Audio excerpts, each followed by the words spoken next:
สบายดีบรรดาท่านกลับมาพบกันอีกแล้วกับช่อง YouTube อุ่นแก้วค้นกับข่าวนี่ก็เป็น EP ที่32ก็ต้องขอบใจบรรดาท่านที่เข้ามาหับเบิ่งหับชมและท่านที่กด Subscribe กดไลค์กดแชร์เนาะแล้ว 2-3 EP มานี่ก็ปรากฏว่ามีผู้ที่เข้าเบิ่งเข้าชมหลายเนาะล่าสุดยอดวิวนี่ก็เริ่มเพิ่มขึ้นเนาะเป็น10,000 ยอดวิวก็มีบางEP หั่นน่ะก็ขอขอบใจท่านผู้ที่เข้ามาเบิ่งมาชมและเข้ามาแสดงคำคิดคำเห็นบ่ว่าจะคำคิดคำเห็นให้การตีสมย่องย้อหรือว่าแม้กระทั่งว่าให้การวิพากษ์วิจารณ์ก็ตามก็ขอขอบใจไว้ณที่นี้ด้วยบัดนี้อีพีนี้สิมาเว้าเรื่องว่ารูปปั้น3ผู้นำที่เปิดตู้ในวันที่2ธันวาวันครบรอบ50ปีสถาปนาสปป.ลาวมันซื่อถึงอย่างรูปปั้นนี่มี3ผู้นำบรรดาท่านมีรูปปั้น3ผู้นำยืนเฮียงกันคนกลางนี่แม่นท่านโฮจิมินห์ผู้นำเวียดนามคนอยู่2ฝากข้างเนี่ยฝากขวาฝากซ้ายเนี่ยแม่นท่านไกรสอนพรหมวิหารและท่านสุภานุวงศ์แล้วบ่งบอกถึงหยังแล้วเป็นหยังจึงคอยมีการเปิดตู้รูปปั้นผู้นำ3คนยืนเฮียงกันในวันที่2ธันวาครบรอบ50ปีที่เป็นวันสร้างตั้งสปป.ลาวมันสื่อความหมายจังได๋บรรดาท่านคิดว่าแนวใดมาเบิ่งแล้วนี่น่ะในทางทฤษฎีที่ว่าผู้นำลาวในปัจจุบันนี้เพิ่นก็อาจจะให้ความหมายว่าบ่งบอกถึงสายสัมพันธ์อันแน่นแฟ้นสายสัมพันธ์มิตรภาพระหว่างลาวและเวียดนามคือดังเพิ่นได้แต่งเพลงเอาไว้ละเปรียบเหมือน2อ้ายน้องเกิดในท้องพ่อแม่เดียวกันแยกกันบ่ได้เข้าเม็ดฮักพักเส้นเดียวก็กินน้ำกันในสมัยต่อสู่กูซาดเพิ่นมักจะเว้ากันแนวนั้นสำหรับลาวและเวียดนามโดยเฉพาะผู้นำในยุคปัจจุบันนี้คงจะหลีกเลี่ยงบ่ได้แต่อีกความหมายหนึ่งบัดนี้นะมาเบิ่งบรรดาท่านที่ไปหลายประเทศท่านเคยเห็นบ่ว่ามีประเทศใดๆเอารูปปั้นที่เป็นลักษณะอนุสรณ์สถานหรือว่าอนุสาวรีย์ของผู้นำประเทศอื่นเข้ามาตั้งหรือว่าเข้ามาประดิษฐานอยู่ในประเทศของตัวเองมีบ่ประเทศใดๆท่านลองเว้ามาเบิ่งท่านที่ไปต่างประเทศหลายประเทศนะเคยเห็นบ่ก็คือสิแทบจะบ่ค่อยมียกเว้นประเทศลาวมาเบิ่งนี่นะบัดนี้กรณีเอารูปปั้นรูปหล่อท่านโฮจิมินห์ผู้นำเวียดนามนี่เข้ามาประดิษฐานอยู่ประเทศลาวนี่มันก็เกิดขึ้นมาหลายปีแล้วกรณีรูปหล่อทองสำริดเครื่องคิงน่ะอยู่หลายๆแขวงเพิ่นก็เอามาประดิษฐานเด้แล้วมันบ่งบอกถึงหยังหลายคนก็คงจะเข้าใจบัดนี้ที่สำคัญก็คือว่าในวันที่2ธันวาเนี่ยครบรอบ50ปี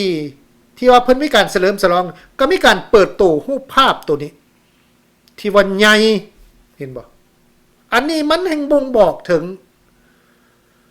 สิว่าจังได๋บ่งบอกถึงว่าเวียดนามนี่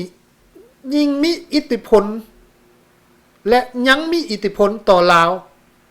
และลาวนี่สิบ่สามารถแยกตัวออกจากเวียดนามได้อันนี้บ่งบอกเลยมันคือกันกับว่าผู้นำเวียดนามอยู่กลางผู้นำลาว2คนนี่อยู่2ฝากข้างมันคล้ายคือกันกับว่ามือซ้ายมือขวานี่นะฝ่ายซ้ายฝ่ายขวาอำมาตย์ฝ่ายซ้ายฝ่ายขวานี่นะ แล้วคนอยู่กลางนี่ต้องเป็นผู้ที่เด่นก็คือว่าเป็นวีรกษัตริย์มันสื่อความหมายไปทำนองนั้นบัดนี้มาเบิ่งว่าอันน่ะเป็นหยังจังค่อยเลือกวันที่2ธันวาหันซึ่งเพิ่นว่ากันว่าเป็นวันชาติสปปลาวหันแล้วมีการเปิดรูปปั้นดังกล่าวเนี่ยมันก็บ่งบอกถึงว่าลาวนี่น่ะแยกบ่ได้คันทาว่าบ่มีเวียดนามนี่น่ะบ่สามารถสร้างตั้งสปปลาวได้มันก็ตีความหมายเป็นอื่นบ่ได้ว่าเวียดนามนี่ยังมีอิทธิพลในทางการเมืองการทหารความมั่นคงอยู่ประเทศลาวอยู่ในปัจจุบันนี้ถึงว่าด้านเศรษฐกิจนี่จะเป็นจีนเข้ามาควบคุมลาวก็ตามแต่ว่าเว้าเรื่องความมั่นคงเรื่องการทหารเรื่องการเมืองนี่ก็ต้องเป็นเวียดนามมีอิทธิพลเพราะว่ายกตัวอย่างว่าผู้ที่จะเป็นห้องรัฐมนตรีขึ้นไปเนี่ยก่อนที่ว่าจะดำรงตำแหน่งเป็นห้องรัฐมนตรีขึ้นไปต้องได้ไปเรียนทฤษฎีอยู่โรงเรียนการเมืองการปกครองอยู่เวียดนามก่อนอย่างหน่อยต้อง6 เดือนได้ไปเรียนแล้วกลับมาจึงค่อยเป็นที่ไว้เนื้อเชื่อใจให้ดำรงตำแหน่งเป็นรัฐมนตรีหรือว่าเป็นห้องรัฐมนตรีได้คันซันบ่ได้เพิ่นจะบ่ให้อันนั้นแหละคืออิทธิพลของเวียดนามอยู่ในประเทศลาวว่ามันเป็นคือแนวใดบัดนี้สิ่งที่น่ากังวลไปก็คือว่าถ้าว่าในอีก50 ปีในอีก100 ปีเด้สิเป็นแนวใดสภาพภูมิประเทศภูมิทัศน์ทางการเมืองมันมีการเปลี่ยนแปลงเด้ไปสิฮู้เที่ยวเวียดนามเขาสิเข้ามายึดเอาลาวเป็นแขวงหนึ่งของเขาประกาศเลยว่าเป็นของเวียดนามมันสิผิดบ่เจ้าเถียงเขาบ่ได้เด้เป็นยังค่อยเถียงบ่ได้เอ้าหลักฐานนี่รูปปั้นของโฮจิมินห์นี่มาประดิษฐานอยู่นี่นะมันเป็นดินแดนของข่อยเจ้าสิเถียงจังไดล่ะนี่ผู้นำ2 คนเจ้ายืนเฮียงข้างผู้นำของข่อยเป็นมือซ้ายมือขวาผู้นำของข่อยเจ้าสิเถียงได้บ่ล่ะ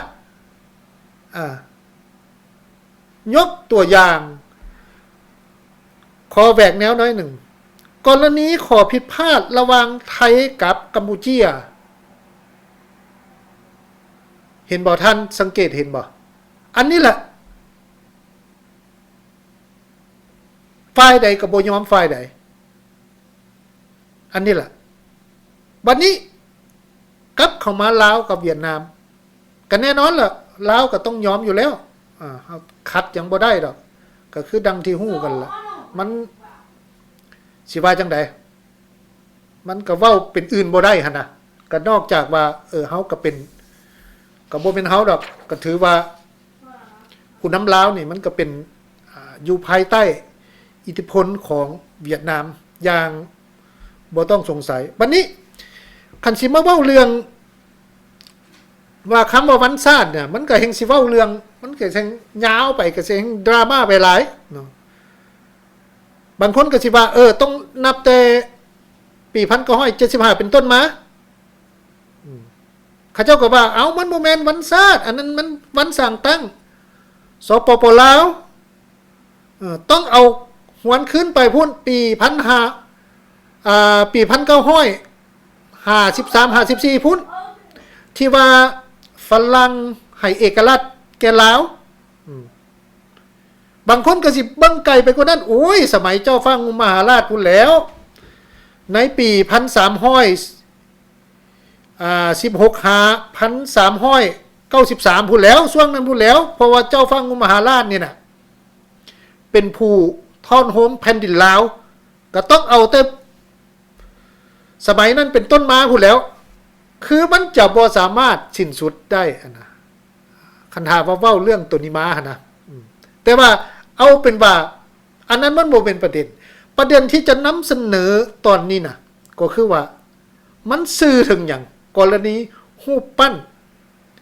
ของผู้นำประเทศอื่นแล้วเอามาประดิษฐานแล้วเอามาตั้งอยู่ประเทศลาวมันสื่อความหมายถึงอย่างแล้วในเวลาเดียวกันก็แม่นมีรูปปั้นผู้นำลาวทั้งสองคนนี่ยืนเฮียงข้างของผู้นำเวียดนามเบิ่งแล้วคือว่าเป็นแขนซ้ายแขนขวาเบิ่งแล้วคือว่าเป็นมือซ้ายมือขวาไปแนวนั้นตีความหมายเป็นอื่นบ่ได้สุดแล้วแต่ท่านจะตีความหมายไปในรูปแบบใดสำหรับ EP นี้ก็สิมีประมาณนี้ก็ต้องขอขอบใจที่ท่านเข้ามาหับเบิ่งหับสมแล้วก็ขอขอบใจที่เข้ามากด Subscribe กดไลค์กดแชร์เนาะ EP นี้ลาไปก่อนพบกันใหม่ EP หน้าสบายดี